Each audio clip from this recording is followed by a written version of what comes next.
bem, gente, aqui você tem um resumo desses 4 fenômenos que a gente viu nos outros 4 vídeos, tá? Então o que você precisa saber? Vamos lá. O primeiro fenômeno que a gente viu foi a formação das fases da Lua e os eclipses. Vamos lembrar de algumas coisinhas? Primeiro é que o que a gente chama de fase da Lua é a nossa percepção da superfície iluminada da Lua a partir da Terra. Dependendo da posição em que a Lua está para a gente vê o disco lunar totalmente iluminado, parcialmente iluminado ou apagado. E aí você tem as fases da Lua. Lembrar que você tem na Lua nova, quando a Lua está entre a Terra e o Sol, você pode ter um eclipse solar quando a Lua estiver exatamente na frente do Sol. Mas nem toda Lua nova tem eclipse do Sol, mas sim todo eclipse do Sol é numa Lua nova. Tá? A Lua cheia é quando a Lua está atrás da Terra em relação ao Sol, e aí a gente pode dizer também que quando acontece um eclipse lunar é porque você tinha uma Lua cheia, porque a Lua está atrás da Terra. Mas toma cuidado, porque nem toda lua cheia tem eclipse lunar, mas sim, todo eclipse lunar acontece numa lua cheia.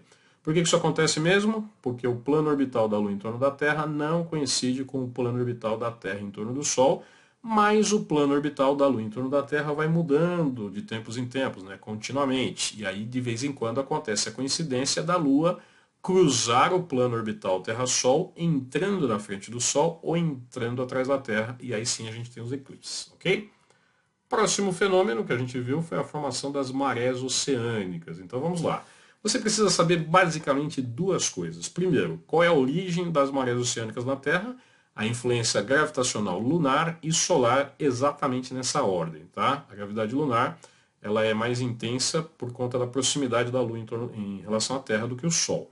2,5 vezes mais intensa, mais ou menos. Isso é um dado só de curiosidade, você não precisa memorizar isso aí não. Tá? E o segundo efeito, a segunda informação, é que devido à rotação da Terra e à rotação lenta da Lua em torno da Terra, num período de aproximadamente 24 horas, se você estiver em algum lugar aí próximo do mar, você consegue perceber 2 marés altas, 2 marés baixas ao longo de um período aí de 24 horas, ok? E por último, uma curiosidade, um aprofundamento, é que as marés mais altas vão ocorrer durante um eclipse solar, quando o Sol e a Lua estão do mesmo lado, atraindo, né, as massas oceânicas aí no mesmo sentido.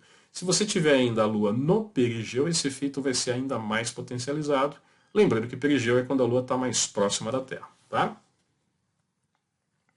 Próximo efeito é face oculta da Lua. Né? Lembrando que não existe o lado escuro da Lua, existe a face oculta que a gente não consegue ver aqui da Terra. Por quê? Por causa do sincronismo da rotação da Lua em torno do próprio eixo com a rotação da Lua em torno da Terra. Mas você não tem lado escuro, é importante deixar isso bem claro. Tá? O que acontece é que a gente vê sempre a mesma face. Tá? Lembre-se que existem fotografias das 2 faces da Lua. Se existe fotografia do lado oculto, é porque o lado oculto tem iluminação, e essa iluminação não foi a gente que levou para lá. Tá? É o Sol que ilumina a face oculta que permite que a gente fotografe. Por último, nós temos a alternância das estações do ano, e isso tem a ver com a inclinação do eixo da Terra em relação ao plano orbital. Tem aí o valor da inclinação, mas isso é só curiosidade, você não precisa se deter nisso. Tá? É importante você lembrar que a inclinação do eixo da Terra se mantém constante ao longo do ano, e isso faz com que a taxa de insolação nos 2 hemisférios vá mudando ao longo do ano. Tem uma época do ano em que a taxa de insolação é maior no hemisfério sul, ou em outra época do ano maior no hemisfério norte. E com isso a gente tem a alternância das estações passando de verão para inverno, passando pela primavera e pelo outono. Tá? Um cuidado muito importante é que você não pode confundir verão com periélio, embora para a gente aqui no hemisfério sul, o solstício de verão ocorre sempre muito próximo da data de passagem pelo periélio. Mas lembre-se que, se para a gente a passagem do periélio significa verão, para quem está no hemisfério norte, a passagem pelo periélio coincide com o solstício de inverno. Então não dá para associar periélio com verão, muito menos afélio com inverno. Tudo bem?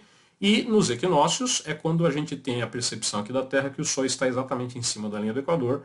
Os 2 hemisférios recebem a mesma quantidade de luz e, portanto, você tem aí basicamente a mesma taxa de insolação nos 2 hemisférios. E aí você tem os chamados equinócios. Beleza?